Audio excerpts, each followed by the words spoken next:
following is a presentation of Stewed Productions. All right. Hey, everybody, it's Friday, and because we got nothing else to do, we're live on a Friday, because why not? Why not? And when you have a chance to sit down and talk with Landon Weiershausen, Farmboy Brewshop here in Houston, and Katie, and from Yakima Chief Hops. He's got dual titles. So, Landon, how you doing, sir?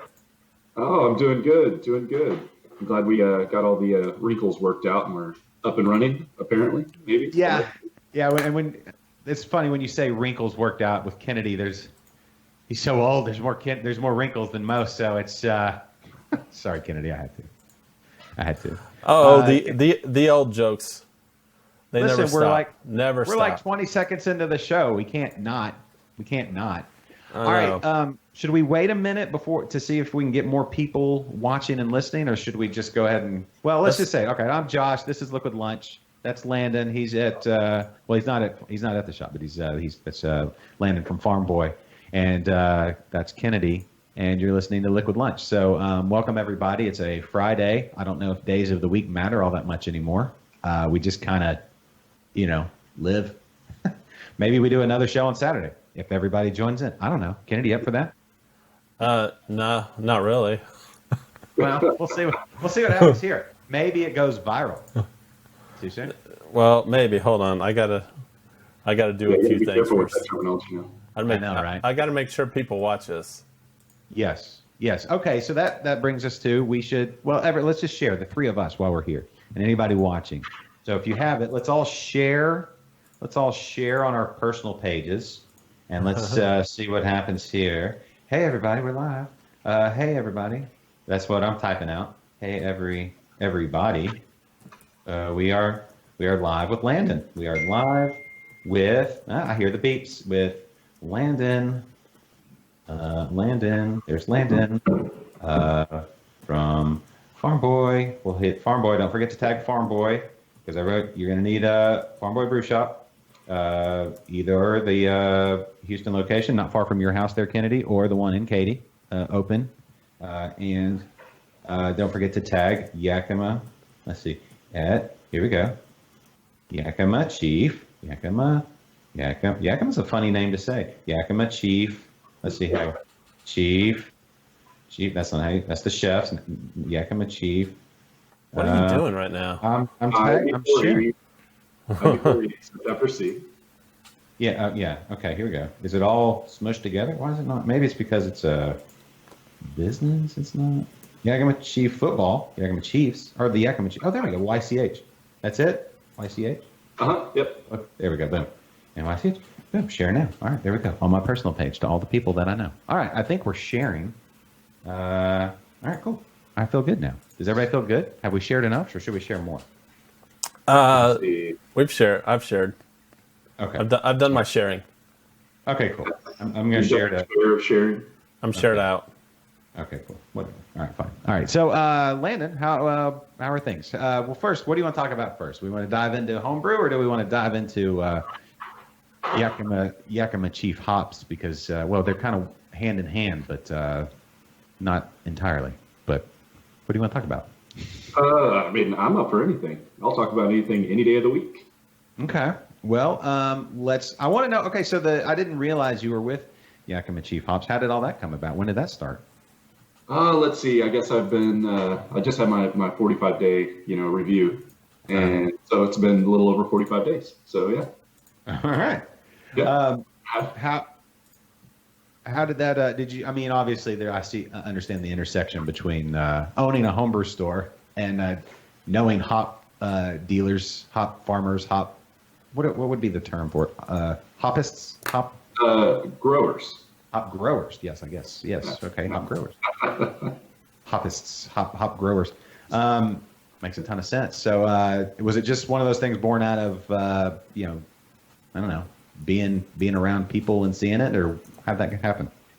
Yeah, it was just one of those things. I was looking. Obviously the shop is growing quite a bit right now, and I was able to kind of step back a little bit and say, hey, I need to do something for myself and be a little bit more stable with things. So heard about the job and threw in an application, and boom, well, now I'm here. Cool. Okay. Yeah. So, Very quick process. yeah. Well, yeah. I mean, you said 45 days. That's but a lot's changed in 45 days. Oh yeah, definitely.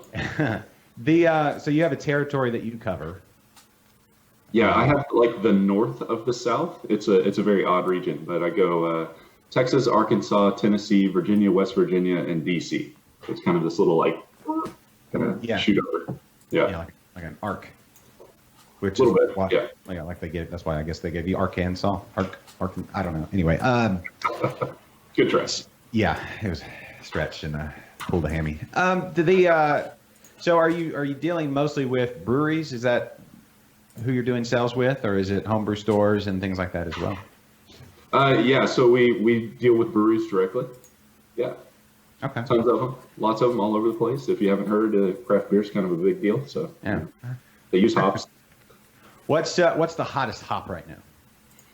I mean, right now, obviously, it's Citra. You know, that's all. That's the number one main hop that everybody's jumping on right now. But man, there's so many good hops out there. I think everybody kind of gets the Citra bug in their ear, and they're like, man, I have to use Citra. And you know, I mean, there's just so many other ones that are just so powerful, and more coming down through the breeding program. And yeah, it's crazy. It's gonna be really cool. Like next 3 to 5 years, probably. Even though it takes a really long time to get a whole lot of those breeding, the bread hops, you know, through into commercialization. But yeah, there's some fun stuff out there for sure. I mean, I've smelled so many different types of hops. It's crazy. We have one that we dubbed cafeteria cocktail, like the fruit cocktail, like a little syrupy thing. Yeah. Oh yeah. There's some that are like cherry Ludens. I mean, they're all over the place. It's crazy. I've learned so much about hops in the last few years, or a few years, definitely with the homebrew shop, but definitely a few weeks, you know, way more than what I thought I'd ever know about hops. Mm-hmm. What is the thing that surprised you most about hops? Is there like one thing you've learned that blew your mind? You know, I think even though I came from a farming family, it was one of those things that once you kind of listen to the growers talk about how they grow it and how they harvest and, you know, how the hops are treated and when they're picked and everything else, like it has a big impact on the overall quality of the hop at the end of the day. Mm-hmm. And just picking windows. We're always talking about picking windows, whether it's picked early or whether it's picked late. You know, and then the earlier that it's picked, you know, generally the more aromatic it is. And, you know, making sure that and that's what, you know, Yakima Chief is really good at. And, you know, our you know, kind of sister companies are really good at managing, you know, the root stock and everything with the growers to make sure that they're picking in certain windows to make sure that the hops are what you would consider that hop to smell, taste like, you know, because you can pick it in a different window and it wouldn't even, if you pick Citra in a different window than what it is right now, you know, it would be completely different than what it would be if it was picked earlier. Okay. And also there's so many more things to it, you know, just in the processing applications and, you know, what temperature was it kilned at, you know, what's the storage like on it, all sorts of stuff. And they're starting to get into sensory on terroir of hops is what I call it. But, you know, whether it's grown in Washington or Idaho or Oregon, you know, same varieties grown in 3 different states and the variation between, you know, where they're grown at. Huh. Okay. Yeah. No. It's one of those things where it makes sense once you hear it, but it's like I guess it's with anything. You know, you have to kind of immerse yourself in it to really, you know, pay attention to the nuance and all that kind of thing. Are there late season hops versus early season hops as far as the harvesting goes? Is there any thought to I don't know, like an early season Citra versus a late season Citra, like just to get different flavor profiles or anything like that? Yeah, there is definitely. You know, most craft breweries want, you know, the earlier pick things because they're going to be more aromatic.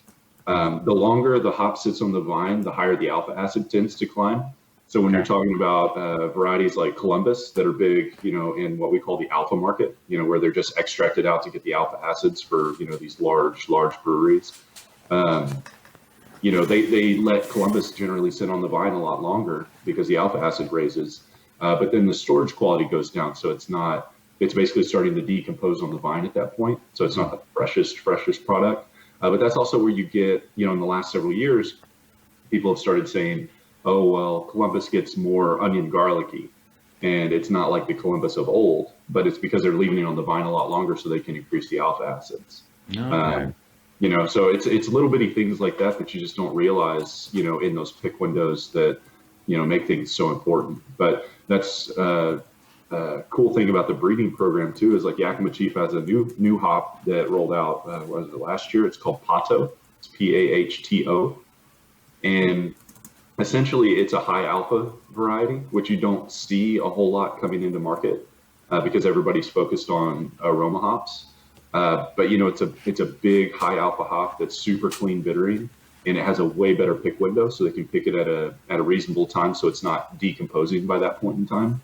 Yeah. And that helps out with overall storage length, sitting in cold storage, and fire risk is way lower with that one than what it is Columbus. Columbus will just spontaneously combust, and yeah, that's not a good situation. Yeah, no. How does that happen? I mean, just it's a funny thing. So I went to hop and brew school last year in Yakima, not knowing that I would be working for this company now, but you go through the entire processing facilities, and you watch the trucks roll in with these hop bales, and man, they jump on them immediately. So they take temperature and moisture readings are the main things. They're also taking core samples and stuff like that. But the temperature and the moisture are the main things that if the moisture content's over a certain amount, the temperature will continue to rise until it starts to smolder and then catches fire. So they have to be very careful with bales that come in that aren't within spec. They'll send them back to the grower if they're not within spec because they can't risk having a fire in a warehouse or something like that. Mm-hmm. Mm-hmm. Yeah, no, that's wild. It's things you just don't even think about. I have this. I don't know, I'll sit and think about things and just kind of daydream. I have this daydream that hops are going to be the cure for this virus. There's going to be something we find in hops because I don't know. I just love them so much. I don't know that that's true at all, but it'd be a lot cooler if it was. You know what, Kennedy? One, thank you for responding to all the people watching. Sylvia, Jeffrey, who else did I see? Philip, who else we got watching today? Sylvia, Philip, Jeffrey, Brendan. Say hi to Brendan. Yeah, what's up? Yeah. Sylvia has a question for you, Landon. Okay. Landon. How long will hops last in the freezer? She's asking because she has several bags from my harvest, which are Cascade hops, from last season, and hasn't used them yet. So if they're whole leaf hops, they need to be kept in deep freeze away from oxygen. If they're all of our bags are nitro purged, and they're oxygen barrier bags, and they're kept in, freezing conditions. With whole leaf, generally we don't go more than 2 years. They can be longer than that, 3 or 4 years. It really just depends on variety, oil contents, when it was picked, and a little bit of everything like that. So I would say a couple of years. If they were home picked, I would probably use them pretty quick. I'd probably use them within a year. What are the, she said that those were homegrown. What are some of the, obviously the Yakima Valley is blessed by God to be the perfect hop growing region, obviously, because that's where a lot of the hops are grown. What are the challenges, growing here in Texas and especially here in the Houston area? It's, hops need a long, sunny day, but it can't be too hot. So the heat here is a big thing. Also the humidity. It needs to be a dry climate with well-drained soil. So they're prone to different funguses and things like that will attack the vines. So it can be really tough down here as far as growing is concerned. There's certain varieties that tend to do better. Cascade can do okay. Chinook is high in antifungal properties, so it usually fights things off. There's probably several other ones here and there, but yeah, it can be tough. It's just trying to make sure that they get enough sun and at the right time of the day that it doesn't burn them up. So you'll see a lot of people grow them under a little bit of a shade, or on a certain side of a house where they catch morning sun and not evening sun, and different things like that, so they don't just burn up on the vine. Okay. I've never had any success growing hops. I've had 2 plants growing for like the last 2 or 3 years, and I think it's more of a management thing on my part because I just kind of let them grow and do what they want. But yeah, if you train them up a vine and or up a string, train the vines up there, then they're going to do a lot better.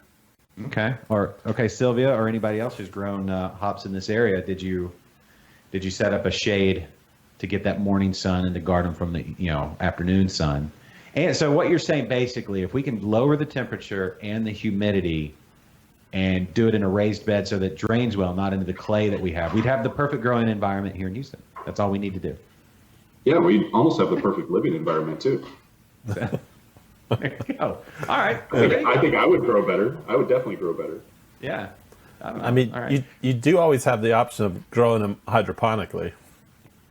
Yeah, there's a place up in Conroe that's trying to do not necessarily hydroponic, but they're doing a greenhouse. So yeah, Republic Hops. We've had them on before. Yeah, that's it. Mm-hmm.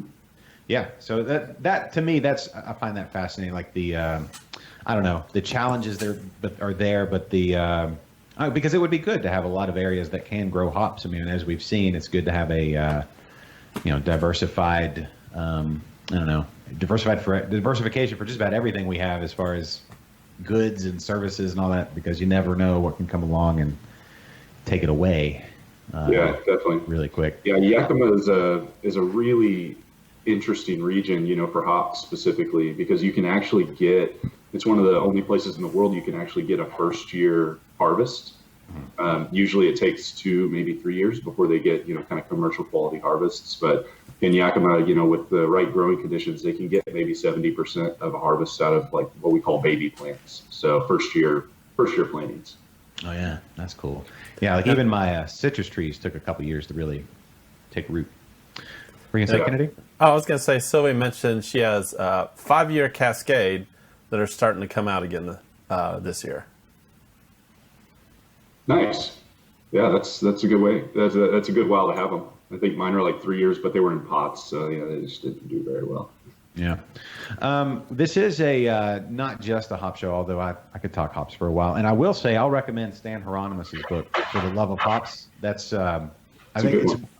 Yeah, of the 4 ingredient books, it's definitely the best read. You can tell he's a writer who loves beer as opposed to a beer guy trying to write, because it reads like a story when he talks about like the old world hop festivals and things like that, and the hop queen or hop princess and all that. It's I don't know, maybe I'm just a big dork, but it was it was fascinating to read. I thought it was really good. I recommend it. I don't know if they're gonna make a movie, but or a miniseries or whatever, but I don't know. Anyway, Jeffrey's also Alamo Draft House. That's about the only place you could watch that, right? Yeah. Oh, Jeffrey was also asking if you're going to be able to hook us up with some Yakima Hops hats. I had to fight to get this one. We're getting more merch right now, but you can actually get them on the website. You can go through the shop there and grab some. I'll have to see if I can snag some here and there. Yeah. Maybe do some online stuff. Giveaways maybe on social media. We'll see how that goes. Talk to the marketing department about that one. Yeah. That's cool. Well, Landon, this is a show called Liquid Lunch, and we'd be remiss if we didn't add the liquid to Liquid Lunch. So, Kennedy, do you have your watch available, and can you tell us what time it is? I wonder. Time for your favorite segment and mine here on Liquid Lunch. This is What you drinking? Good. And today, who wants to go first? Landon, do you have a beer in front of you or around you? I can in just 1 second. Okay. I was keeping it cold. All right. While he's doing that, you want me to show you what I'm drinking? Yeah, absolutely. Or do you want to go? No, you go ahead, please. All right. You got the thing ready? Or are you not going to do it? I already, the song, the thing, the intro? Oh, your intro. Oh, yeah. Ladies and gentlemen, Kennedy with his hair is here. And, of course, it being a Friday, we're a little thrown off. But here we go. Ladies and gentlemen, to my... I just spilled it. to my I was really close center, to my computer. Yeah, and your screen center, ladies and gentlemen, Kennedy.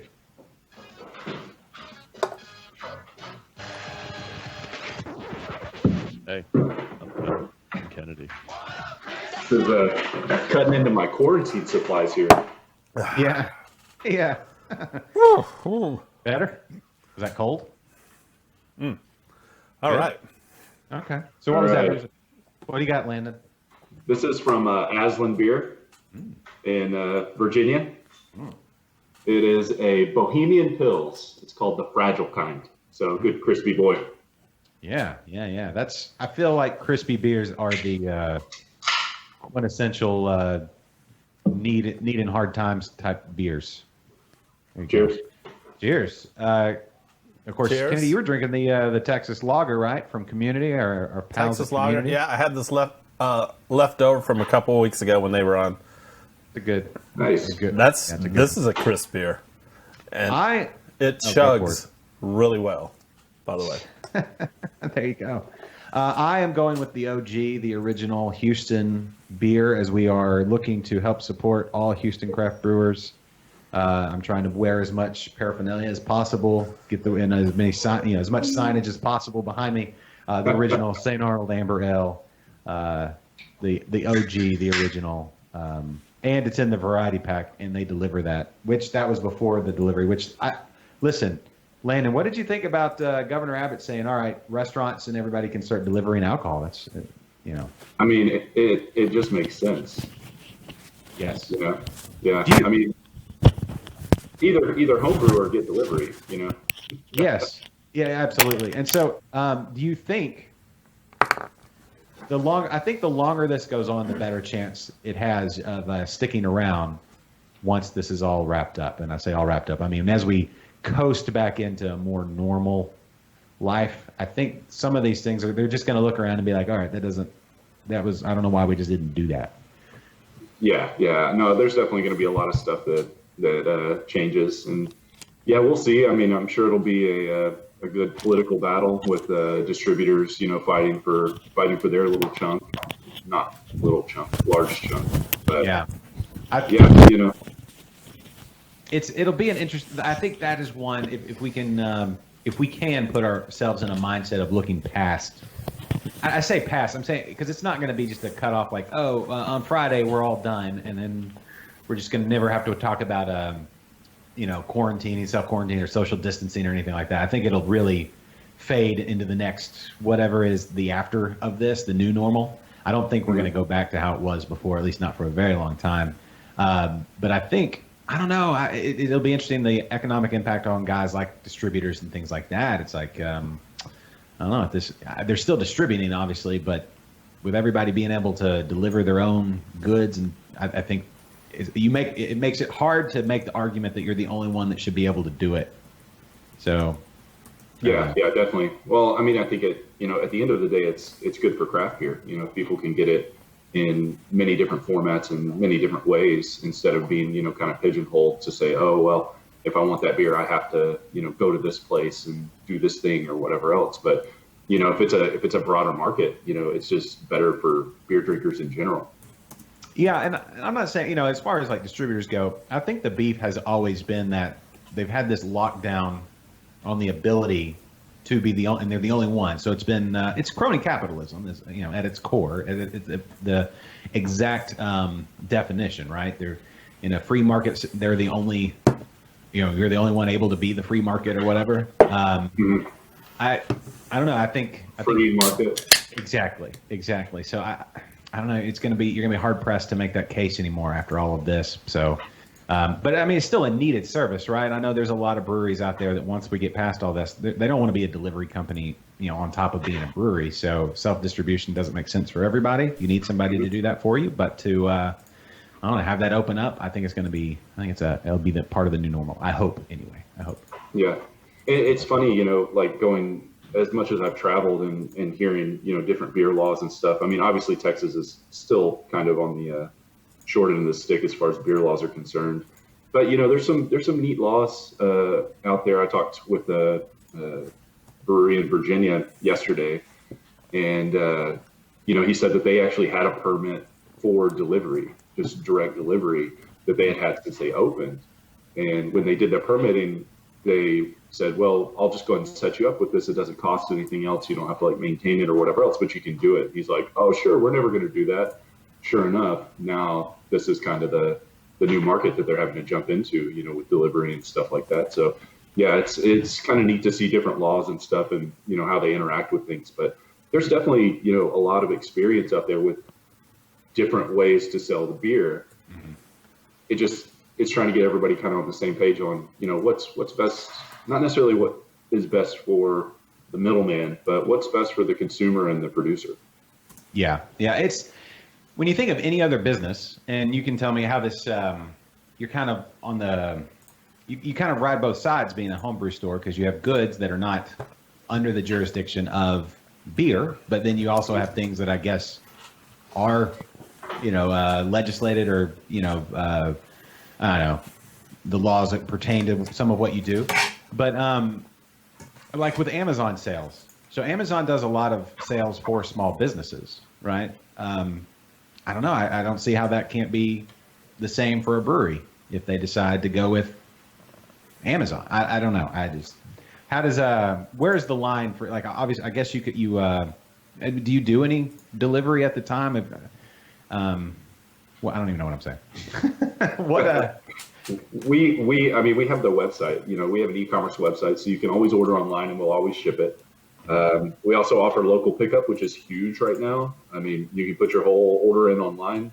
It gives us an invoice. We pull it. You stop by, grab it and go, or send, a friend or whoever might be around the shop at the time. They don't have to know anything about beer, but they can swing in. They can just grab all the stuff that you need. They don't have to go in, and go, he's asking me for a bubbler. I don't know what that looks like, stuff like that. So, it's nice to be able to just throw it in online and anybody can come in. And you never know, if you come in and you see something that you like, you might catch the bug yourself. Yeah, I know, right? No pun intended. Speaking of somebody who caught the bug, Kennedy, but when he started this show, how long ago has it been now? 4 years, I guess, since we've been doing the show, Kennedy? It'll be 4 years in June, but it seems like 25. You're welcome. When we started this show, Kennedy had never even considered homebrewing, and now this is true.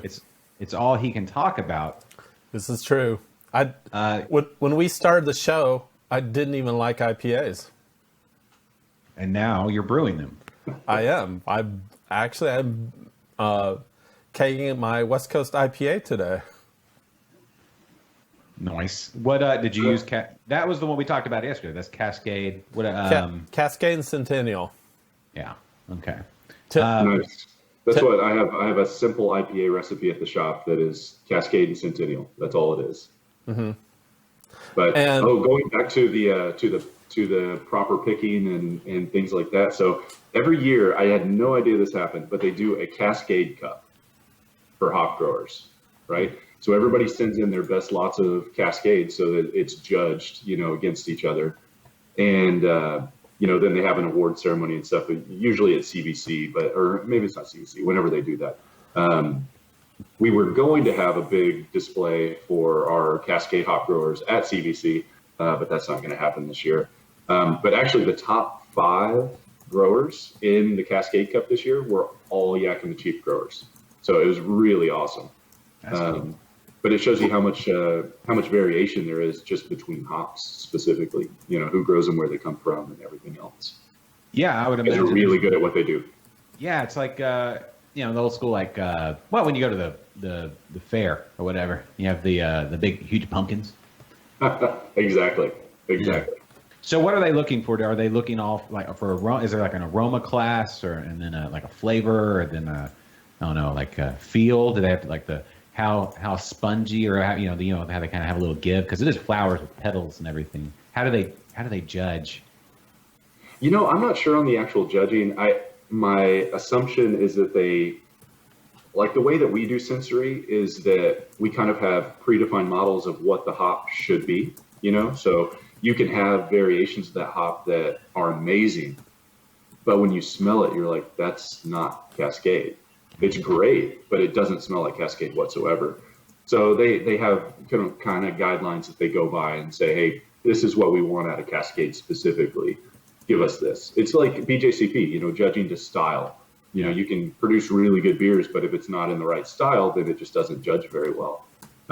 Even though it might be the best beer on the table, but it's a really cool thing, with all the sensory stuff. And they even did a pick window sensory where they sent out different varieties of Cascade that were picked in different windows throughout the season, throughout the couple of weeks, and got people to do sensory to see, what people preferred the most.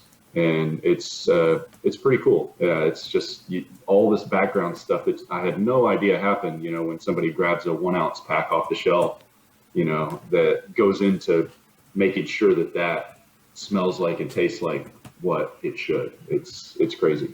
Yeah, the little pack, when you open the little packet of hop pellets, I don't know if I'd be hard pressed to say what's better, like a brand new pack of coffee beans, or the fresh opening of a ounce of hops, like when it vacuum sealed and then it just hits your nose. I don't know what's better, but they're both.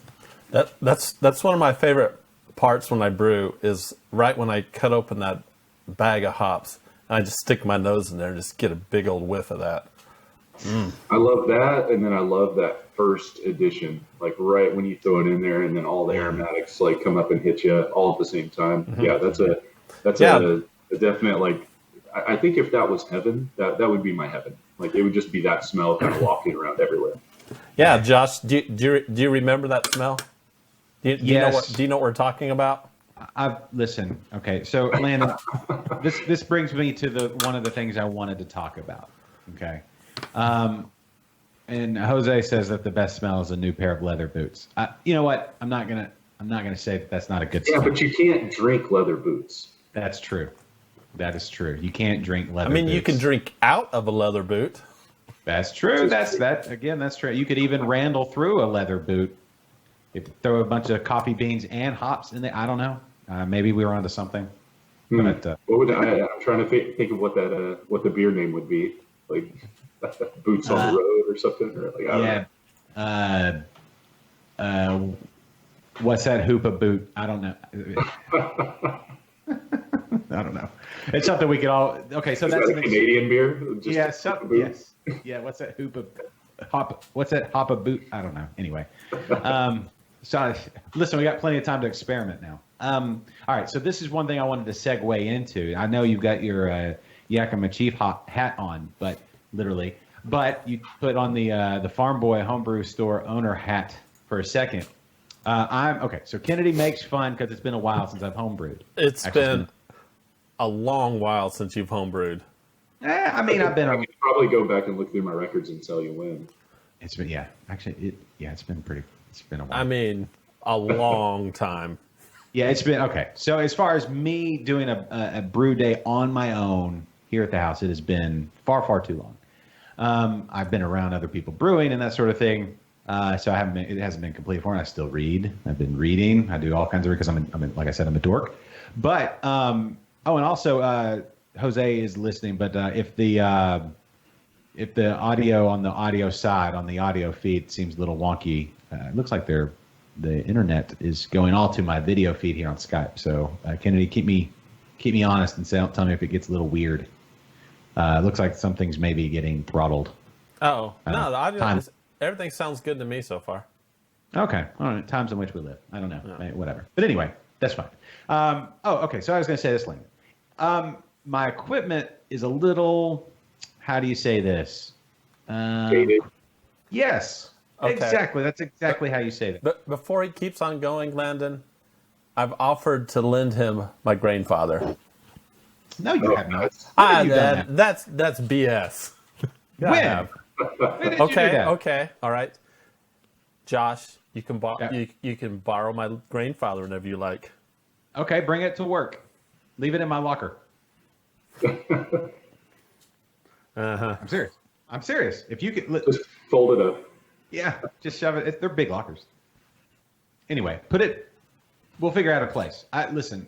Okay, so Landon, my thing is this: as a man in a house full of little girls running around, they don't. It may surprise you. They drink hardly any beer at all. My middle schooler and my 2 fifth graders, they drink almost no beer. They don't pull their weight. So 5 gallons for me by myself, especially under quarantine. And maybe it's okay under quarantine because I need more. My thought is I want to do more brews more often, so smaller batches. What would be so like let's say like a gallon batch? I think gallon would be great. So because I like to get through. I want to really experiment with like hops. That's one of the things I've really wanted to do is like do a smash beer and try a bunch of different hops and things like that. What would be like the minimum setup for say like gallon brews or something like somebody? I'm trying to do smaller brews more often, but limited a little bit with the quarantine and everything. I don't know. Let's start there. So just shameless plug, Grainfather, you can do a 2.5 gallon batch. You have the micro pipe work on it, so you can do smaller batches on the Grainfather definitely. Okay. As far as minimum setup, I mean, the things that come in like a general 1 gallon kit. I mean, I'm sure you probably still have a hydrometer laying around, which is super important. Yep. It would just mainly be smaller transfer equipment. A 2 gallon bucket to ferment in. And that's really about it. I mean, these days nobody recommends going to secondary unless you're doing something, that actually needs it, fruit fermentations, like actual secondary fermentations, or if you're trying to go for that, really old school West Coast where you want to rack it off the yeast and maintain your clarity through the dry hop and stuff like that. So, maybe a 1 gallon jug, it's pretty minimal. So it's always easier to step down in size than what it is up. I would say that 1 gallon brewing for me is much more difficult than 5 gallon, 10 gallon, 5 barrel, 30 barrel. The 1 gallon size, the temperatures, there's just not the thermal mass in the volume that you have. So the temperature swings are just all over the place. So making sure that you can maintain temperature during the mash, is really important. So, I mean, I've seen people do tiny mash tuns. There's, guys in the CIA out in Haiti, he's got 5, like 1 barrel rim systems, where they like recirculate and do everything else. So, it's crazy. He's brewing 5 gallons, but it's 5 1 gallon batches at a time or like just sitting on a bench, so it's kind of crazy. But I mean, you can get into it. You can get way into it if you really want to, but as far as first setup, I mean, it's really minimal. Most of the equipment that you have probably works. It's just getting smaller fermenters. Okay. Now, I've looked a bit into doing the sous vide, as far as like to maintain mash temperature and that sort of brew in a bag with the sous vide, the immersion cooker. That you can dial those in pretty well if you have the funds to get. I think you can get one. I want to say it's I don't know. $100 or so ish, maybe, and you can use it to cook all kinds of stuff anyway. But that's one thing I've been looking at. Have you heard of anybody using one of those immersion cooker sous vide type things? Oh yeah, definitely. I mean, even on 5 gallon batches, we have the people that use the sous vide thing, and anything that you can use to maintain temperature during the mash is going to be great. Question for Kennedy: have you sous vide in your Grainfather yet? Kenny's like, I don't speak French. All right, I'm going to be honest. I don't know what that is. You don't know what a sous vide is? You do too. You not cook? I cook. Okay. Well, okay. So the sous vide first, YouTube after the show. Okay. Try to go YouTube, not YouPorn. Okay. So sous vide. Oh, is maybe that's where I've been going wrong. Yes, exactly. When we talk, you would okay. So it's like it looks like a shaft. You're going to follow this, right? So it's a shaft, but at the bottom, it's got temperature control. You plug it in, and then you use water. When you're cooking, you have like a vacuum sealed bag, like a steak, right? And you can set the temperature on the sous vide to be, I don't know, 140, 145, something like that. Whatever you want I don't know. What's the proper temperature for a ribeye? 145, 150 from rare? I don't know. Maybe, yeah. Something. I do this test. Yeah. The old Gordon. Speaking of, not a shameless plug, just a plug for old Gordon Ramsay. Not that he needs it. If you have Amazon Prime, he has a really good cooking show on Amazon Prime Video, and it's like 13 different or 15 different episodes of just cooking basics. Kennedy, this would be great for you, from cutlery to how to chop an onion to where you need to score a ribeye or some other piece of meat along the fatty side to get the perfect crispy, where that you get that crispy fatty kind of crisp, but then it melts into your mouth, all that, the best part of a steak kind of thing, or pork chop. Anyway, he goes through all of that. It's cooking school, basically. So I recommend that one. I don't remember the title, but it's just Gordon Ramsay on Amazon Prime. You'll find it. But anyway, back to sous vide. So it looks like a boat motor or a motor, a boat motor, and you kind of stick it down in the water, and your steak or whatever you're cooking is in a vacuum sealed bag, and so the water circulates. It has a little propeller at the bottom, and so the temperature is kept at a constant 145, 160, whatever you need to keep it at, which is also why it would be great for like brewing a bag.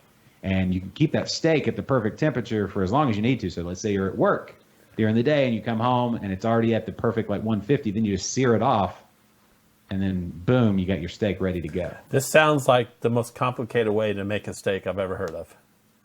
No, it's just right up a homebrewer's alley. Yes. It's the most complicated way that I can get from point A to point B, like Rube Goldberg style. Yeah. Yeah. Yes. Yes. But to do it is cool. It's very rewarding. But at the same time, once you get the process down, you can set your food to cook before you leave for work, and then when you come home, boom, it's ready to go. And you can keep it in there for a while. So I have not sous vide beer. All that to say that? Yeah. So what you would do, and I've been looking into this for 1 gallon, you have like a 3-gallon pot. You think 3 gallons is probably the minimum you need to do for a 1 gallon batch of beer for the pot, for the boiled kettle? Josh, just take my grandfather and be done with it. I give away like 90% of my beer anyway. Yeah, but I'm super paranoid during these times. I don't want to leave the house. I don't Just even. put it on the porch. Yeah, okay, I'll do that. I'm barely hugging my kids at this point. I'm like, hey, I just give them the old. How y'all doing over there? I was gonna say, are you giving your kids the elbow bumps? No, not even the elbow bump. It's just the double guns. Like, how y'all doing over there on the other side? And then if they get close, I keep backing up. Just kidding. Yeah, I would say 3-gallon pot's probably good. That's one of the things that when I did my first 1 gallon batch, because I've been brewing 5 gallons for years and years and years, but I was like, oh yeah, I'll do 1 gallon. The boil off rate is still the same in the kettle. So like for a 5-gallon batch, you still boil off, a gallon, gallon and a half or whatever it may be. In 1 gallon, it's pretty much the same. I mean, the kettle size isn't really that much different in diameter. So you can boil off still about a gallon, So yeah, having 2.5 gallons in there to boil down to, down to 1 is going to be necessary. On a boil kettle or what do you think is the perfect ratio of, like, you can get a fat, like, especially like a 1 gallon batch, but you can get like a wide mouth kettle. What do you think is the perfect ratio of height to width? There is a special number out there as far as like what the dimensions should be, and it's like 1/3 to 2/3 or something like that. So it needs to be taller than it is around. Okay, I'm writing this down. 1/3 to 2/3. Yeah, but that could be tough to find, in a 3-gallon or 5-gallon kettle because there's just not. Yeah. Yeah. The thing I've run into with the smaller kettles is they're always so thin, and so if you put it like on your that's why I'm thinking sous vide would be great, at least for especially for the mash. But if you put it on your eye, you can get some scorching and stuff. Mm-hmm. Because you can preheat your oven too. A lot of people can heat their oven, the 150 or 152 or whatever, and those kettles are small enough to just pop in the oven. So you can just preheat it. Wow, that's interesting. Yeah. Get it up to temp on the stove, and then just pop it in the oven, and you're good to go. I didn't even think about that. Wow. Okay. I didn't even think about that. That's brilliant, because it's going to be. If you had a convection oven, it would be circulating. Would that be better, or just do you think just the? I think just it's during the mash, it's more just about the thermal mass of it. Now, if you're trying to like recirculate liquid and stuff like that, then obviously like sous vide would be better. That sort of method. But I mean, people do that, and that's those rim system, that recirculating integrated mash system. Or you don't usually see a Herm system on a small scale like that because you have to have a separate tank with the heat exchange and stuff like that. But essentially, the rims is a sous vide. What are the okay? So explain the difference between Herms and rims. So the RIMS is a recirculating integrated mash system. The PERMS is a heat exchange recirculating mash system. So the wort is circulating, usually it's called like a RIMS tube or something like that. So the wort comes out of the kettle, goes over a heating element, and then goes back into the kettle. But it's all temp controlled, so it's keeping it at the right temperature constantly. HERMS is actually going to pull the wort out of the kettle, and then generally there's another, usually your hot liquor tank, where you have your heat exchange coil. So you'll have like a copper or stainless steel coil inside the inside the HLT. So you set the hot liquor tank at whatever temp you want to mash at. So as the wort comes out, it goes through the heat exchange and then goes back in. But the thermal mass of the hot liquor tank keeps it at whatever temperature you're wanting to be at. Or if you're doing step mashes, you can increase the temperature in the HLT and it'll increase the temperature in the mash. Okay. So I always see that and I'm like, I know there's a difference and I know that I should probably know the difference and I could probably just Google it real quick, but I like having Landon around to tell me. Yeah. Is that at your place or is that at Landon's? Are they coming to get you? No, that's at my place. That's not me, but real quickly I want to say hi to one Stephen Powell joining us today. He has another beer show called Beer for Brunch. Oh, there you go. And he decided to join us today. So thank you, Mr. Powell. Thanks for joining us. Yeah, for sure. Beer for brunch. Yep. That sounds right up our alley. Yeah. Liquid lunch during the week and then beer for brunch on the weekend? When does this show air? I'm not sure. Steve, if you're still there, feel free to post your show info right there on the comment section. I'm not sure. And also, real quickly, Landon, I want to say how much I appreciate your guy, Mike, at Farmboy. Yeah, so Mike's actually, his last day was a couple of weeks ago. Oh, no. Last week. Yeah, he had to focus on school a little bit more. So I talked to him the other day and he was like, yeah, I left so I could focus on my schoolwork and now I'm not in school. So like now I'm just really bored. So, so what I'm about to tell you, I guess I'm a little bit more comfortable telling you about this since he can't get in trouble anymore. All right, so I have a grandfather and my the control box. So I've got the Gen 1 and the control box just kind of it burned out on me, which I hear is a common problem. So and it literally happened as I'm about to start mashing. I put all the water in, it's heating up, and then all of a sudden it stops, and it's making all this like before you go live on air for a show. Yeah, it's exactly like that. Yeah. These things happen to me all the time.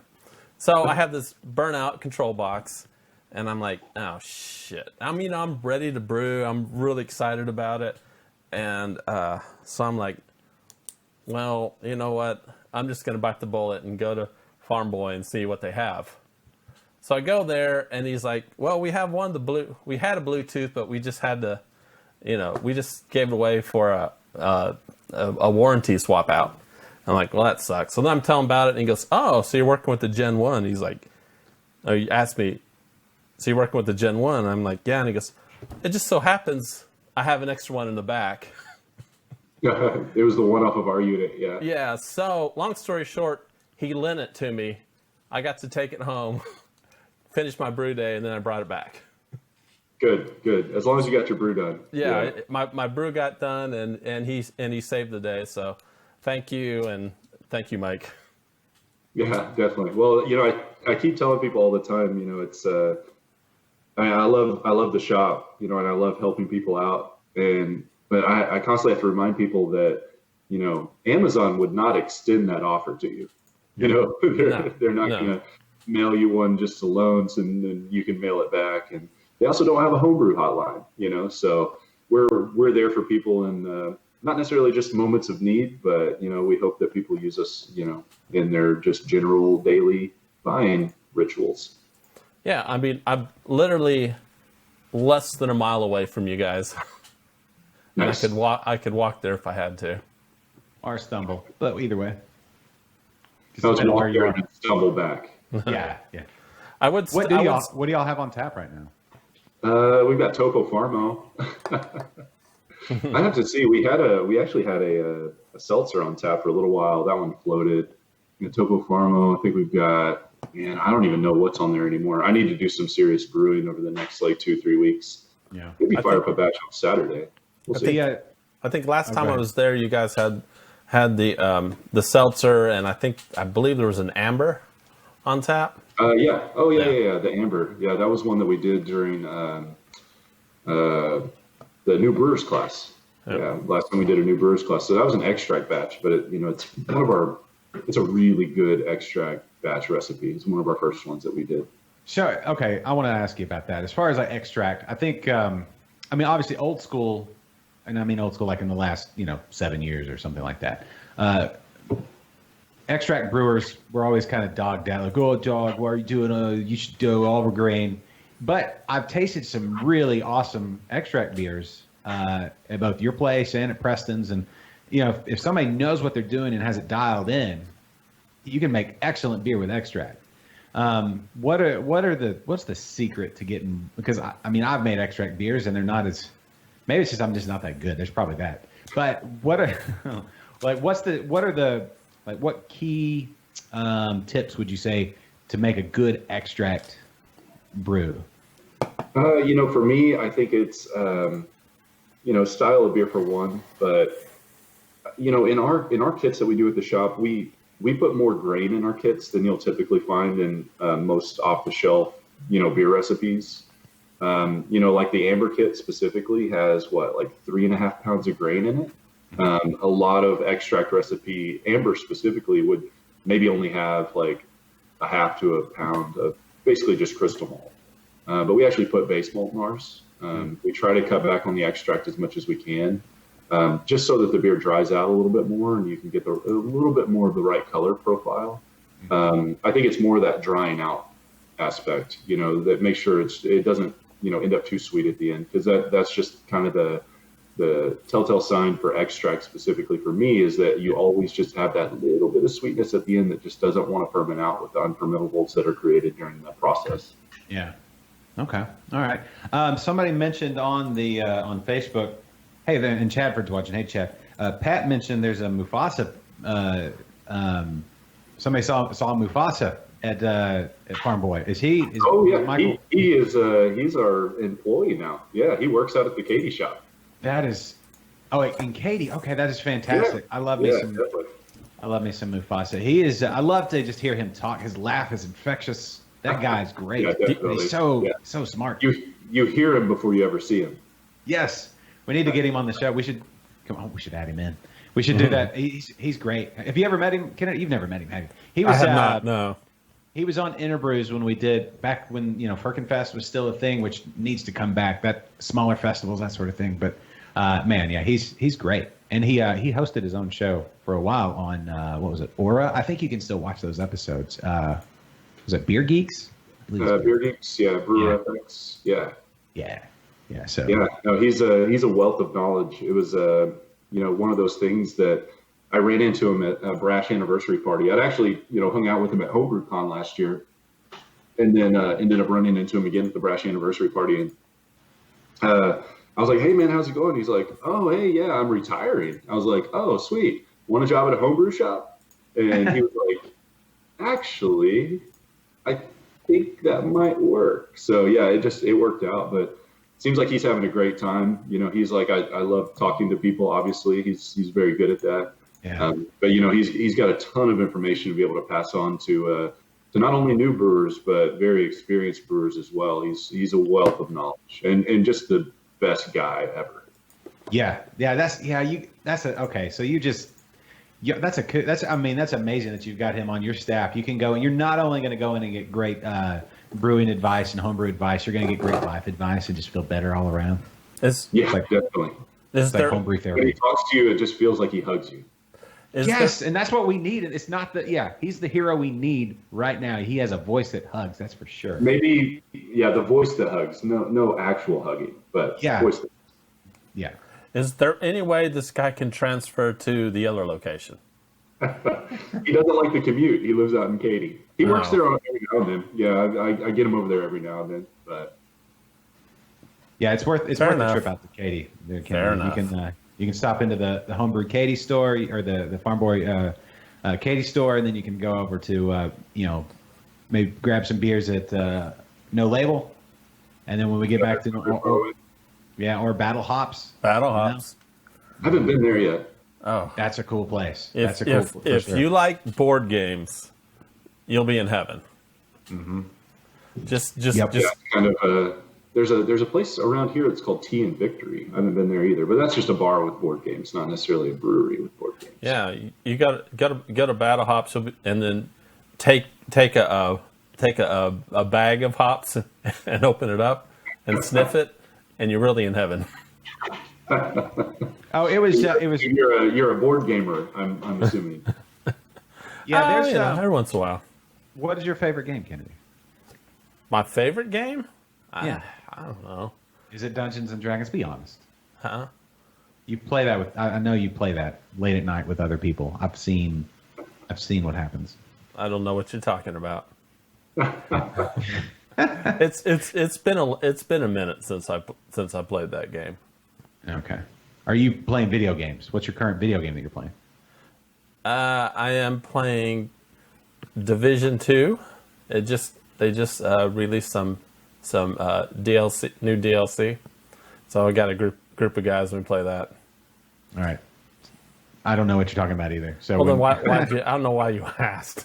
Well, for the audience, people are wanting to know. I don't know. When I say sous vide, your eyes are like, shoulder shrug, eye across. Yeah. When you start talking whatever it is you just said. I like video games, but I don't have any idea what you said. So, Landon, do you play any video games? Generally not, but with the quarantine, I've my roommate started suggesting that I play what is it, Zelda, the Breath of the Wild. So, yeah, on a Switch. Yeah. Yeah, my nephew came over last week. I babysat him for a couple days, and we played some. He brought over his Nintendo Switch, and we played Mario Kart and Smash Brothers up into the wee hours of the morning. It's amazing how you can get lost in those games. Yeah, he's 9 years old, and he just completely destroys me in Mario Kart. I miss the old N64. I mean, that's where all those games really started, where it was 4 controllers, and you could all just gather around one big TV or whatever, and like what was it, GoldenEye, the Bond? Yeah. That was kind of like the original big multiplayer shooter game. Yeah, that was would have social distancing in N64 days was the extension to the controller. Yeah. Yes. Yeah, because you knew one of your friends were going to come fart on you or something. It was, it was going to happen. You have that one player that was generally me that moves the controller more than you move your character. Yeah, it doesn't help you jump any further. The more you move, I don't understand. It does. I disagree. Well, it does now, especially on the Switch. Like when you tilt it, everything like moves around. It's crazy. Oh man, we've got an Xbox One. We need to. All the new generation stuff's about to come out. It was Pat at the Katy shop. He's the one that said there's a Mufasa sighting, so it's all good.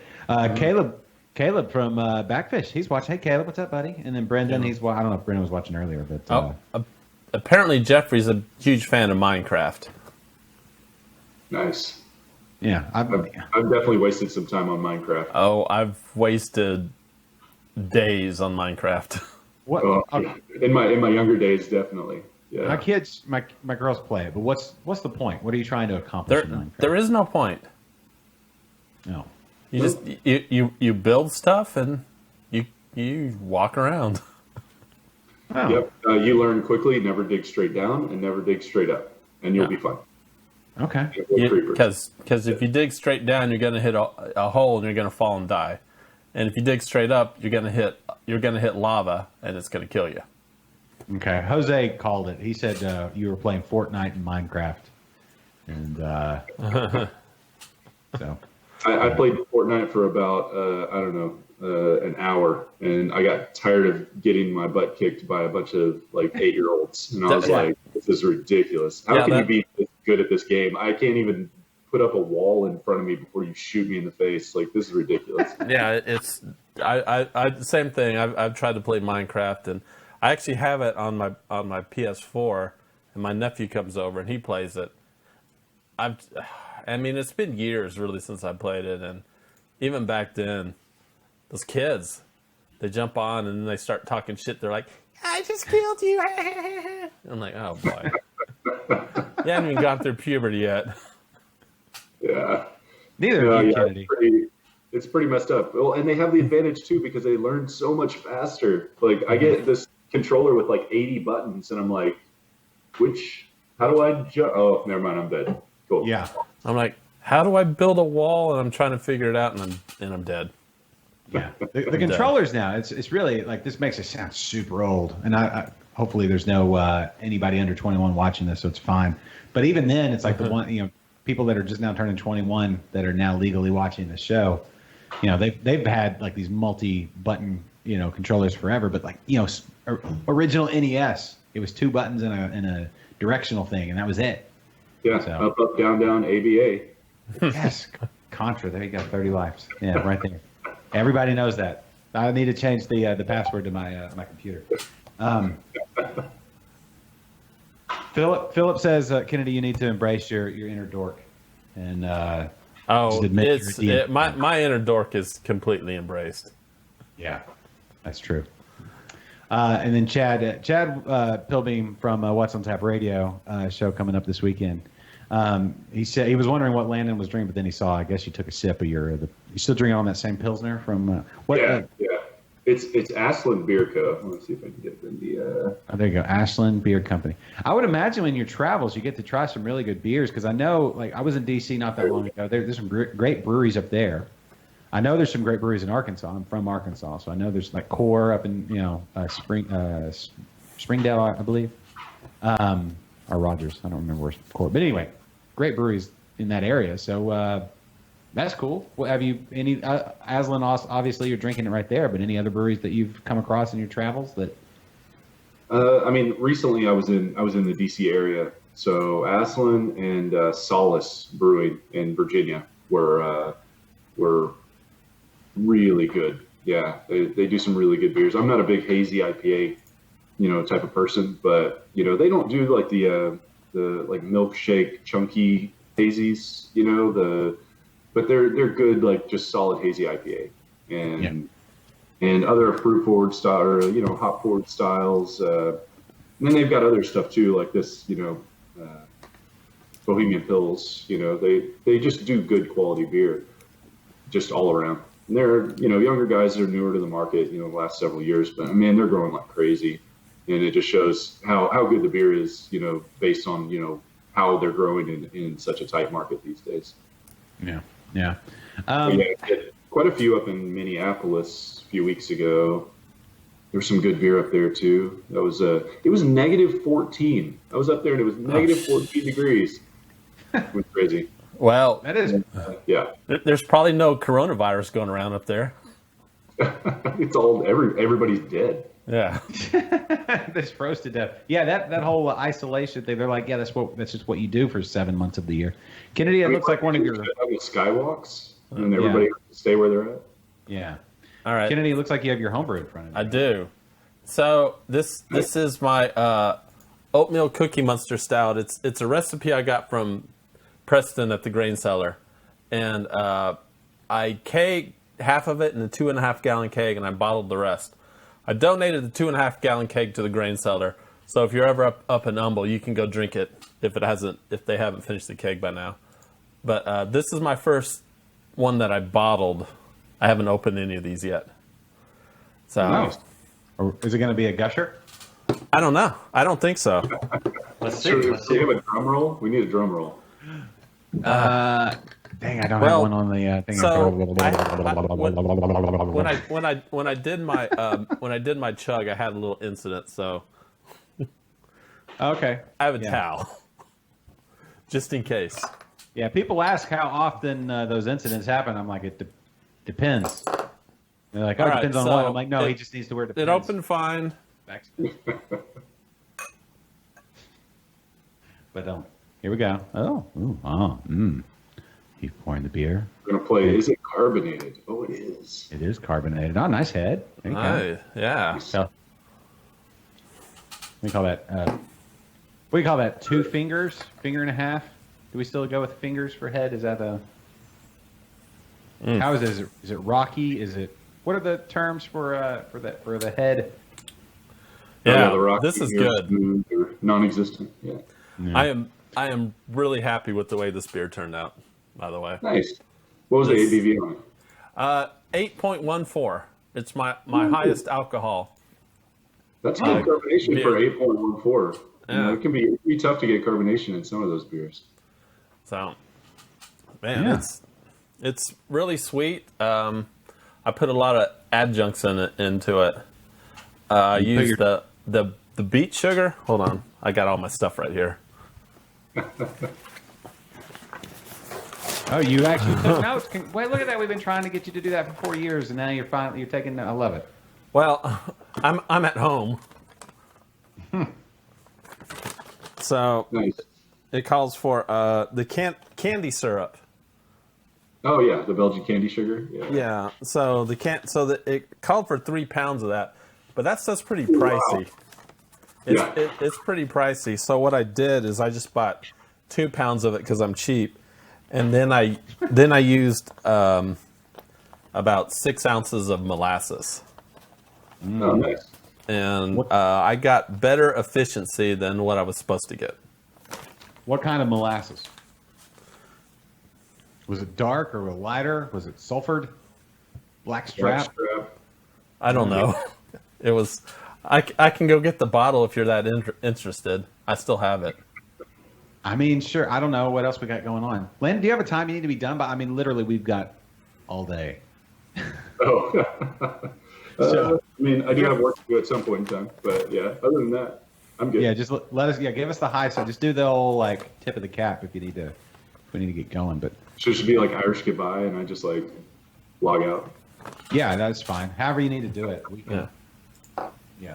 Oh, hey, yeah. This one thing I just saw on Twitter. Pam Cato from Craft Beer Austin. She this afternoon, at 5 p.m. is the toast. Right? Is everybody familiar with that one? Oh yeah, it's The nationwide cheers, the social distancing nationwide cheers. yeah. So like 5 o'clock today, we're all supposed to do cheers. In a second, I'll get on Facebook and post a link in our comments. Did you see the Facebook group that Robbie set up from Brash for the No. social distancing Friday, Shotgun Friday? Oh no, I need to join that. He's got I don't know. There was last time I checked, there was 300 and something members, and that was like a day after it was created. So it might be over 1,000 people by now.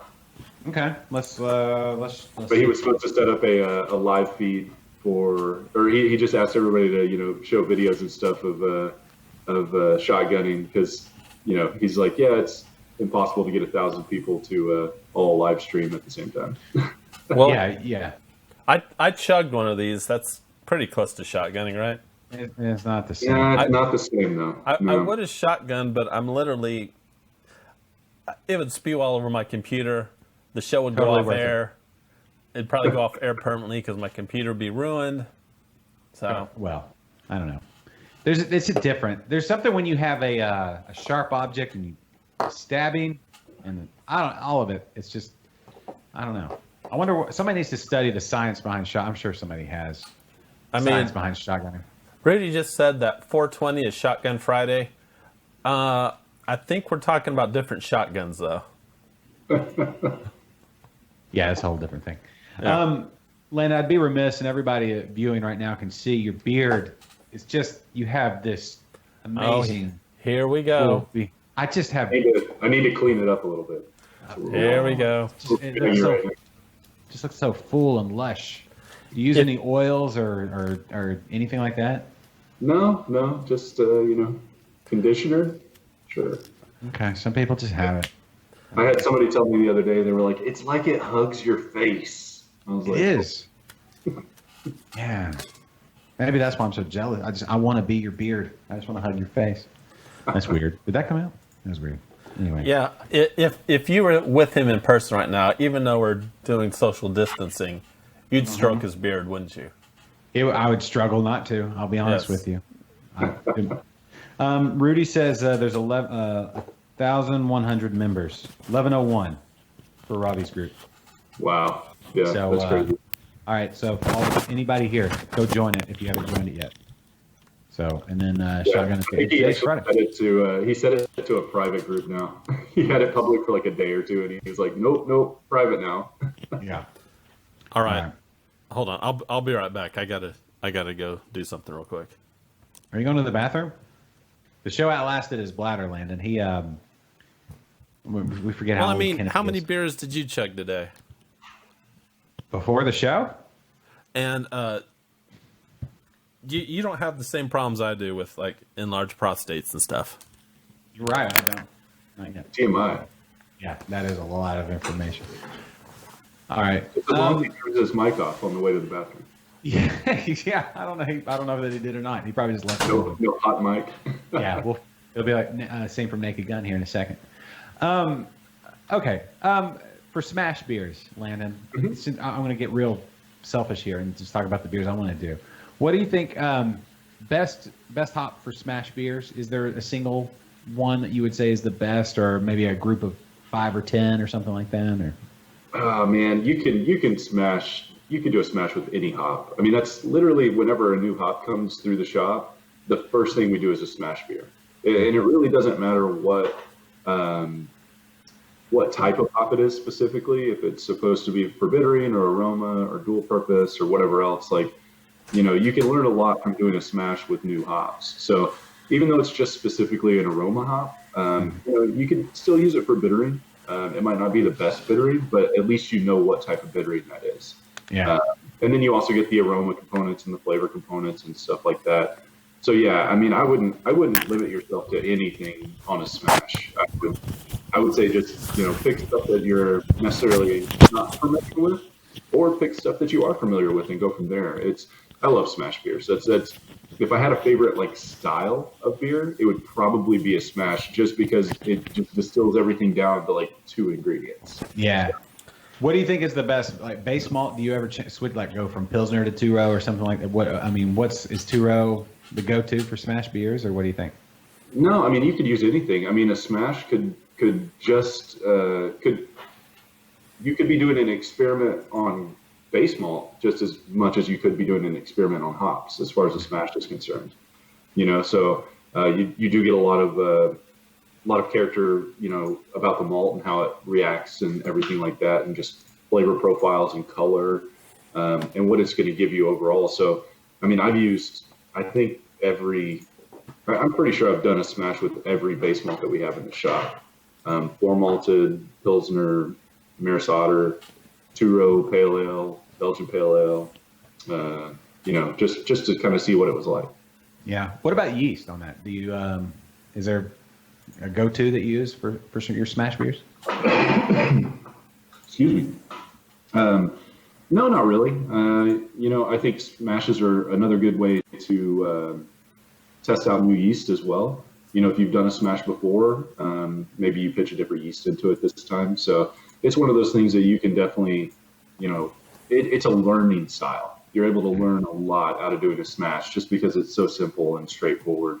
When in doubt, I usually SO5 or, like a Chico strain or something like that, something simple and straightforward. But, if a new yeast strain comes around, then yeah, I'll pull out my Falconer's Flight Smash and throw different yeast in it and see what happens. Yeah, I love that. To me, that's like the best part of homebrewing is that just the learning. It's the best way to learn because it's a beer.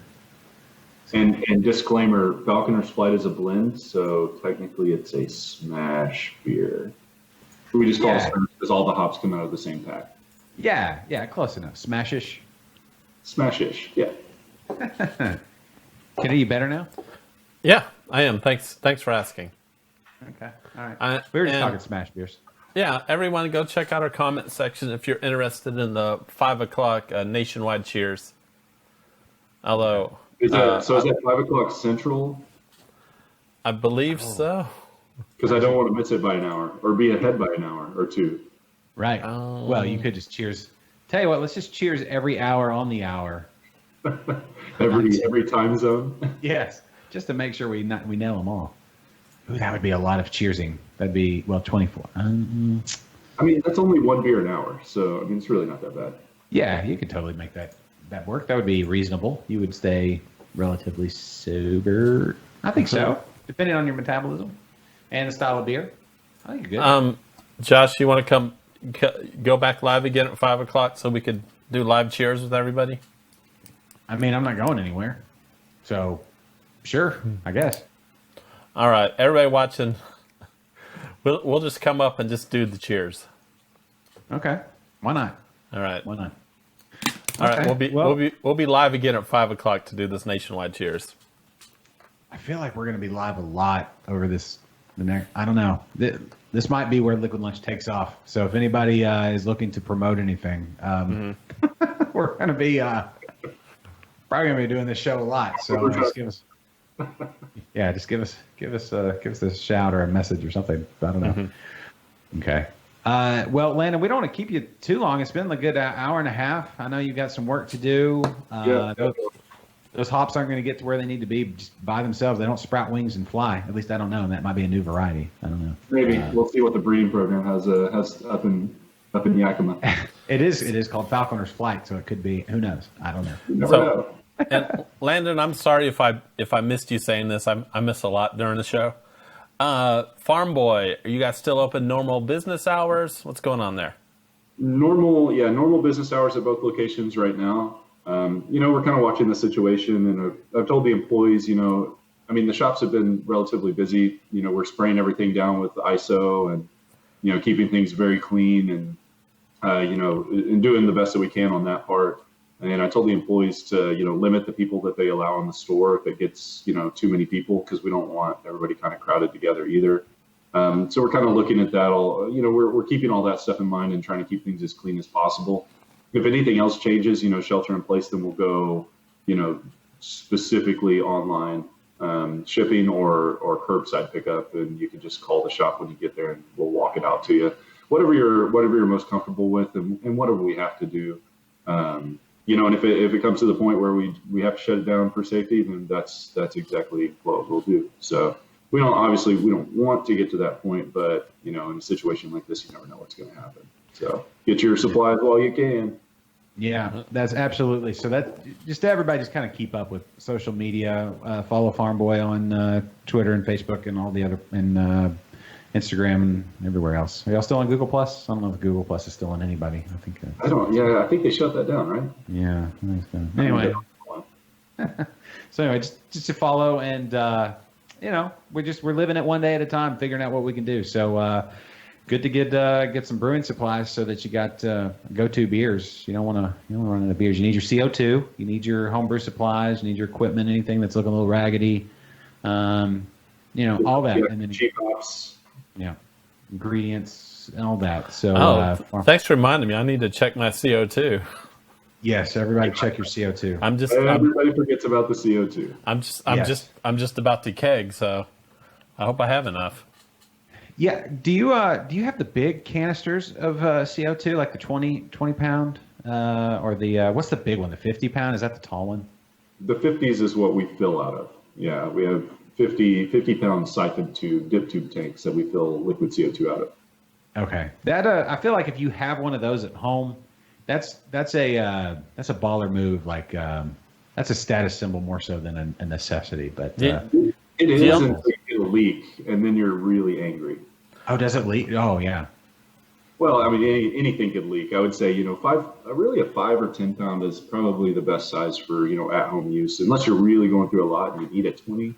But, most restaurants will use 20 pounders. But it just, it cuts the risk down of, it just takes one little leak and you'll lose a whole tank overnight. So, yeah, just to kind of keep your eggs not all in one basket, I guess. Yeah, maybe multiple 5 pounds, 2, 3, 5 pounds. Diversify. Yeah. That's one thing we've learned.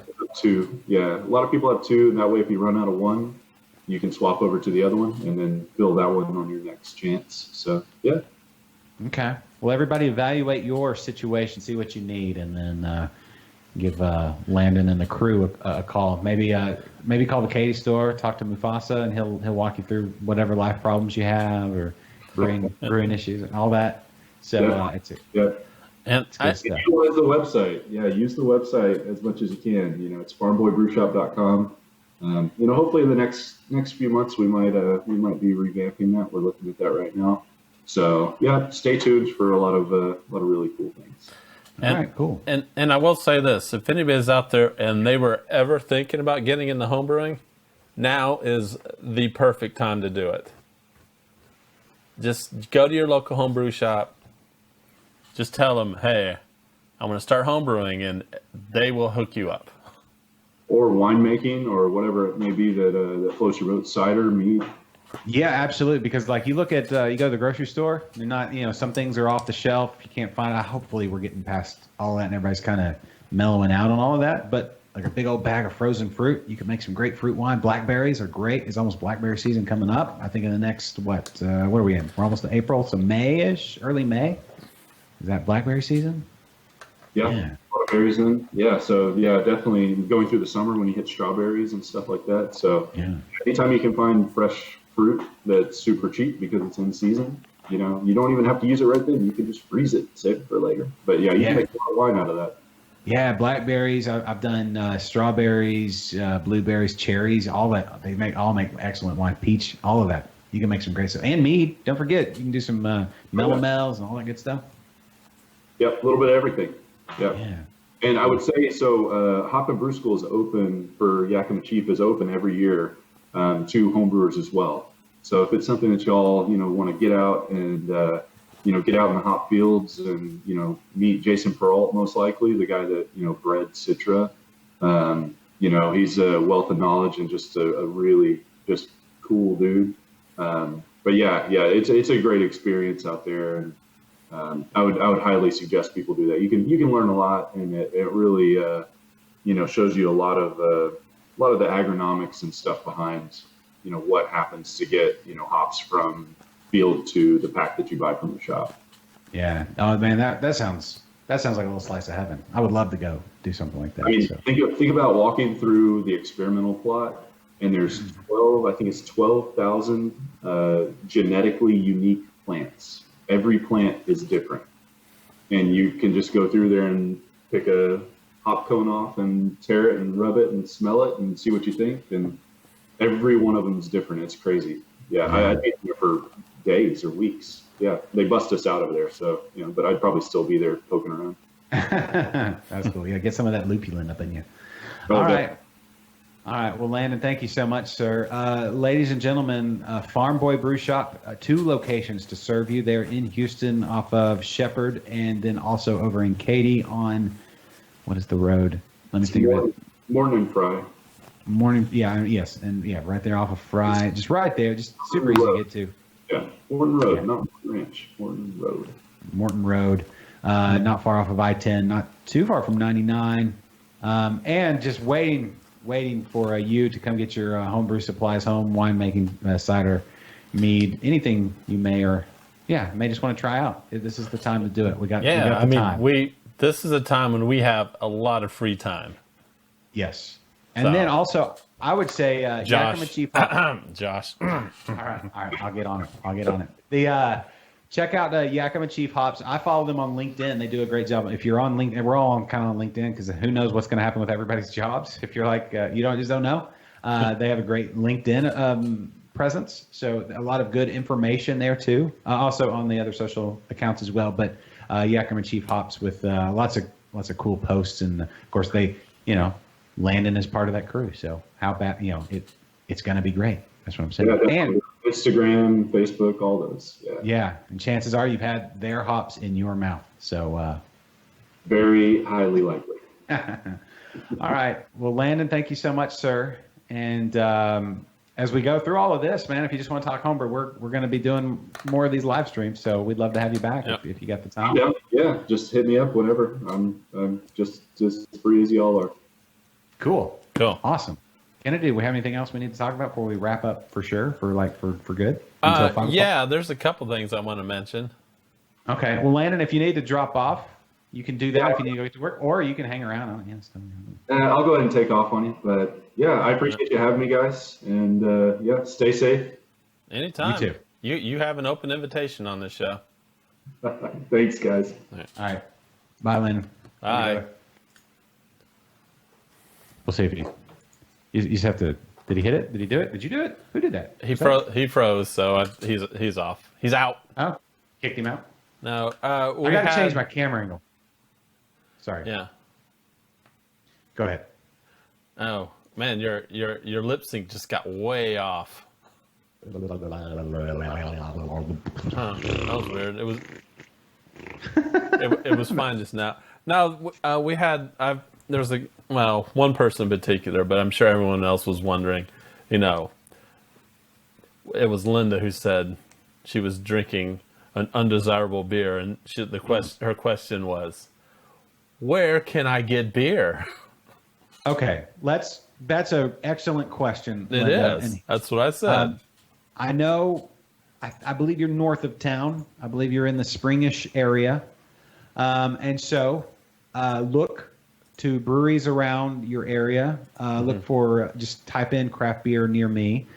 There's a number of places doing beer to go breweries. So if you're in the north of Houston area, Fortress, we had John on yesterday. I love the fact that I just said yesterday for the show. I would love to do this show every single day. I love doing this show. I love craft beer. I love Texas. I love Houston. Anyway, continue on. But anyway, Fortress Brewing has good beers to go and the crawfish tomorrow, right on Saturday. And then if you want to traverse all the way up to Conroe, there you go. Boom, check it out. For the Hold on. Corona. While we're in the spring area, there's a couple things I want to mention. Okay. All right. So if you're in the spring area, this Saturday you can get 3 pounds of crawfish at Fortress and a beer to go for $25. That's a pretty good deal. You don't even have to get out of your car to do this. You just drive up and they'll do it. All right. Yes. Another place is Thistle Draft Shop. How you doing, Mary and Jake? Yes, and the whole crew. Absolutely. Yeah, Mary's been posting a lot of pictures lately of her Hawaiian vacation. I know, right? Lucky. Hashtag blessed. Yeah. So to-go sales at Thistle Draft Shop, 12 noon to 8 every day. They would like you to use that phone number that's on your screen right there, 832-823-0194. Go ahead and call with your food and beer orders. And then today only, here's a hot tip for everyone. Hot tip. 25% off all food sales today at Thistle Draft Shop. Let me recommend that bacon grilled cheese with the tomato basil soup. That on a day when it's rainy like today and a little cool, especially if you get a little wet. It's not cool outside; it's just still pretty warm. But that's a hug in a bowl and it is so good.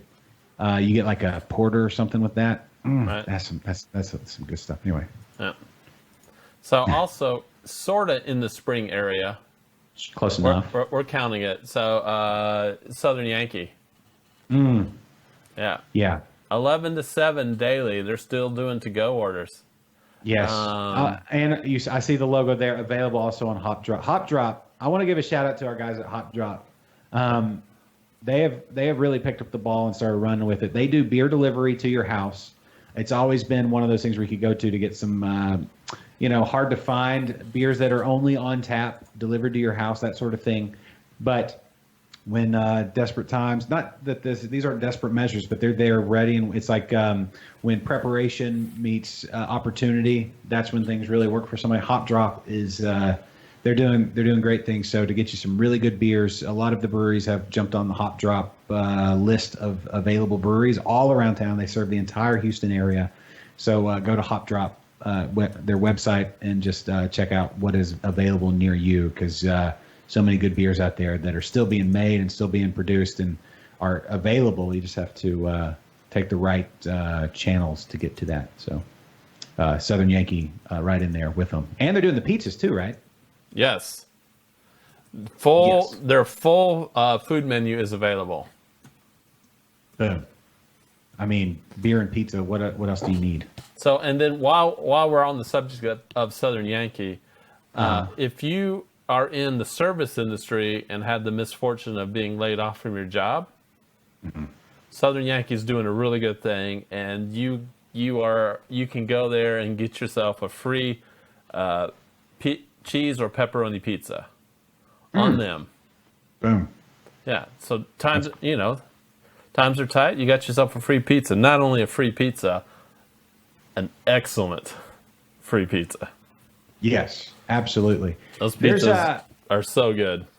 Yes, and there's a number of places. Also, check their social. I didn't see, but Excalibur now in spring, they just opened. They've been doing just beer, like crowlers to go and things like that over the last few weekends. So I'm not sure. Maybe they're doing some more crowlers to go, but check that one. And then who else in the spring area? To rack my brain. Oh, well, in Porter, not too far. If you just get on 99 and a couple exits down, I saw that Bobby from Back Pew, they got some cool stuff going on. So check out what they're doing. They've got food and beer. They got some new beers coming out. I know Local Group, this is more in town. Local Group, they just opened a couple weeks ago. They're doing their excellent food. I saw the post from Brock from St. Arnold. St. Arnold also doing food and beer to go. You can drive through there. Bailson, gosh, it's every. Right. Just check social. Bailson. Funny you should mention Bailson. Yeah. To-go sales. Friday 2 to 5, Saturday 10 to 2, Sunday 12 to 4. And if it's raining, don't bother. Don't worry because they have they have the awning. Yeah. It's like they were built for this. Basically, they're asking you to go. There's an email address right there on the screen. It's to go at bailsonbrewing.com. Send them your order, and you just go and you pick it up. Yeah, this is another one. It's a drive-through thing. You don't even have to get out of your car. Yeah, that's what most places are doing. 11 Below, they've had a lot. They're open till 5 o'clock, so just in time for that Cheers if you're in the Northwest side. I know that Bearded Fox, Twisted Acres got some stuff up here. It's a lot. A lot of people just check and see whoever's close to you, whatever you need to get. It's a lot of people have things available, so try to support them. Wherever you are, wherever your favorite brewery is, chances are they're doing to-go orders. Yes. So if it's a question like, how do I support my local brewery or how do I get beer? I mean, it's just a matter of just get on social media, get on Facebook. They'll have it posted. Yep. And check Absolutely. it out. So, yeah. Go ahead. Well, I was going to say also, if anybody's watching, pass this word along. I know not everybody gets to watch. They are busy working currently, brewing beer, making beer, distributing beer, delivering beer, trying to get everything out there. But if you are in contact with other brewers, and this is across Texas, obviously everybody's going through tough times currently. But if you know somebody that needs to get the word out on what they're doing, has something interesting to talk about, we're going to be trying to do more of these Liquid Lunch episodes, more just trying to help out the craft beer community and just having fun doing it. So send that along to us so we can help everybody else out. Go ahead, Jeffrey just said he'd be willing to join us on Skype for a show. Okay. Well, when do we want to do another show? I don't know. I'm up for it. I don't know. So real quick, let me go through this. All right.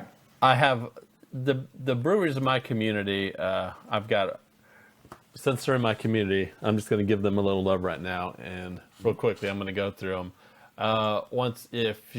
Astral, to-go sales 5 through 6 today, 4 through 6 today, Saturday, Sunday, 12 to 5. So remember, most of these breweries are going to have different to-go hours than their normal hours. So make sure you're checking all this stuff.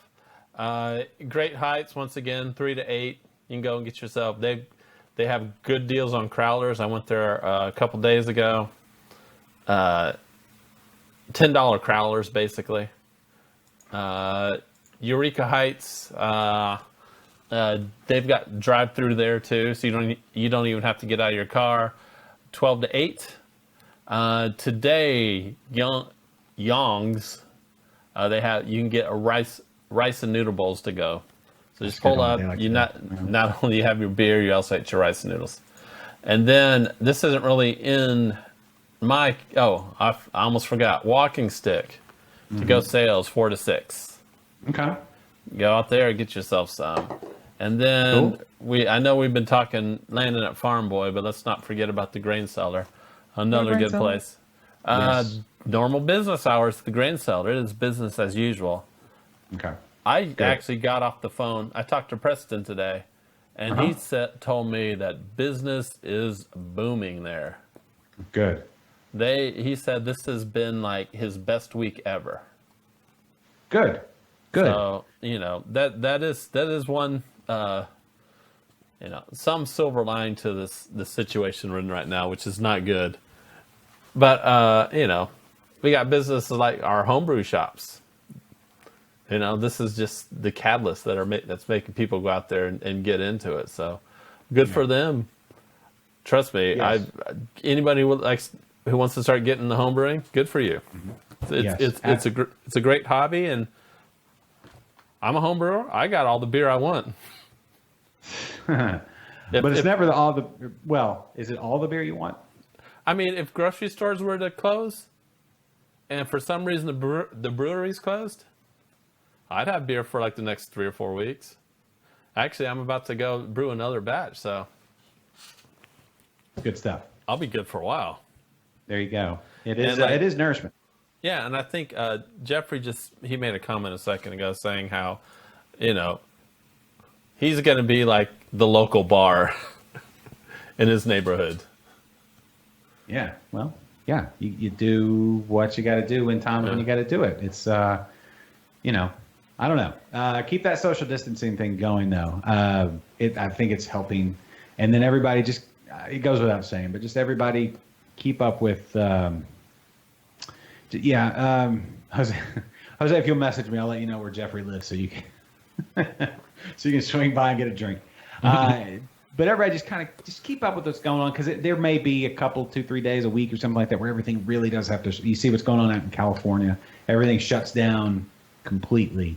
And if we all do that together, hopefully it's just the week, we get through it, and then on the other side, things start to turn around. So if we all just stay together, and we all, not physically, but in spirit and in effort, then we'll get through all this, man. It's a crazy, unprecedented time. Nobody that's living right now has ever lived through anything like this. So no, and if God forbid they do issue a shelter in place, guess what? We'll still be here. Yeah. Where else are we going? Yeah. Unless the virus travels via Skype. Yeah, we will, as long as there's internet, we've got you covered. Yeah. So anyway, again, thank you all for being a part of the show today. We're gonna wrap up here in a second. I guess, are we gonna come back at 5? Do you want to come back in a few hours and do a toast? I don't know. Maybe. We can do it. I'll let you know. 30 seconds. All right. Let me know. Let me know. Yeah. See, Jeffrey's saying he's thinking about opening up his garage to his neighborhood, which is good. I mean, I don't know how you're going to do that. I'm assuming you're just going to pass out beers to go, because do you want a bunch of people hanging out in your garage? Jeffrey probably has a disinfectant sprayer set up, knowing Jeffrey's mad science skills. So now I put nothing past Jeffrey. All right. Jose just said Illinois just ordered a shelter in place starting on Sunday. Oh, shit. Well, just keep up with the numbers. It's probably coming. Let's all be honest. It's probably coming at some point. No. It's kind of the reality we're living in. I mean, if there is a shelter in place, it might behoove you to stock up on beer. Mm-hmm. Everyone's already stocked up on toilet paper, obviously. That's true.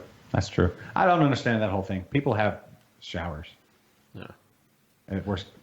Yeah, I mean, we talked about this yesterday. Yeah. Okay, Rudy says 420, shotgun a beer, 5 o'clock, cheers. And there we go.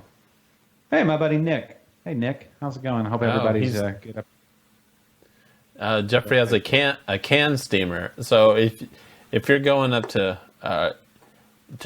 Griffiths Road Brewing, address is still probably a secret. Griffiths Road Brewing. Yeah, don't blow up a spot literally. Yeah. All right. You will have non-coronavirus beer for sure. Cool. Well, let's wrap up this episode here, and then we'll see if we're going to jump back on for the cheers and the chug and all the other. But you and I are going to figure out when we want to do another show. I'm good to do one whenever. I've talked to Brock at St. Arnold, he sees all game to do an episode. So you let me know when you're. I mean, this is good. I mean, if we're getting like people like Lance, something that people want to watch, because even though people are stuck in their house, I don't think they want to sit around and watch you and I ramble.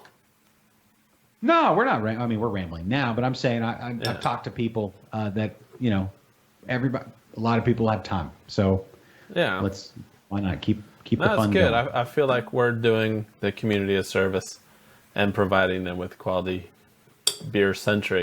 craft beer centric entertainment. Absolutely. I'm going to hit my new edited shorter outro. So 35 seconds after this hits, the show will be done. So are you ready to wrap? Fancy. All right. Yeah, I'm ready to go. I got to pee again anyway. All right, everybody. Thanks for watching today. Big thanks to Landon Weiershausen and Kennedy for spelling that one right. Farmboy Brewshop in Houston and Katy. Yakima Chief Hops. Probably had them in your mouth very recently. And keep on homebrewing, everybody. Thanks, everybody, for participating. Thank you, Kennedy. Excellent job today, as always. And to all of y'all, we'll see y'all soon for Liquid Lunch. The preceding has been a presentation of Stewed Productions. Ooh.